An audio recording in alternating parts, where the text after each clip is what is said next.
Good morning. I hope you had a beautiful night.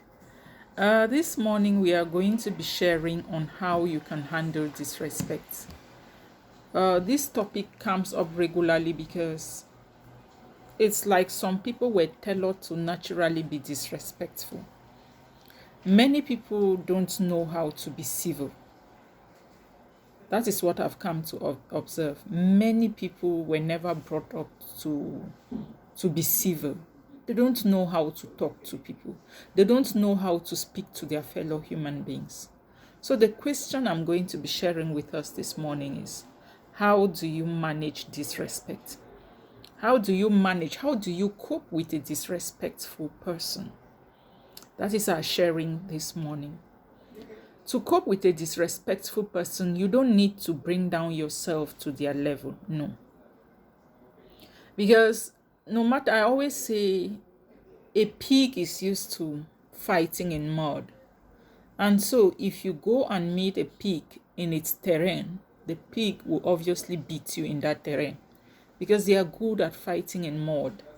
So, don't bring down yourself to the level of disrespectful people. Once you discover that somebody is not civil, is not well mannered, is not a respectful person, is very rude and arrogant, the best option is to leave their space. Leave their space. Do not give them that opportunity to banter words with you. No, because they are already good at that. And a civil person may not be able to cope with such kind of people. So leave their space. Maintain your lane. Focus on the things you're doing. Don't waste your time staying in the space of toxic people because disrespectful people are toxic. It's part and parcel of them. At one point, they may pretend to be civil, but in the next moment, you just need to give them a few opportunity to be able to exchange or hold a discussion. You see them fall back into their old habits of being disrespectful, arrogant, or rude. So the best way for you to maintain your mental and emotional health is to stay away from their spaces. Don't give them that gap. Don't give them that space to get close to you.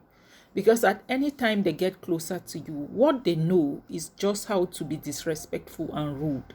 So avoid such people if you know that you want to protect your mental and emotional health.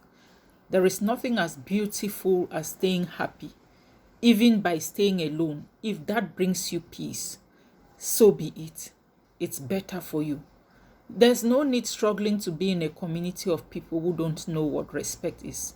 There's no need of pushing yourself to fit into a society or into a group of people who don't know what it means being civil, who don't know what it means talking to their fellow human beings like themselves. Because it's like this kind of people are used to a lousy, noisy, and toxic environment. And if you are that type, somebody like me, I'm not used to a noisy and toxic environment. I was never brought up in a noisy and toxic environment. So I cannot cope.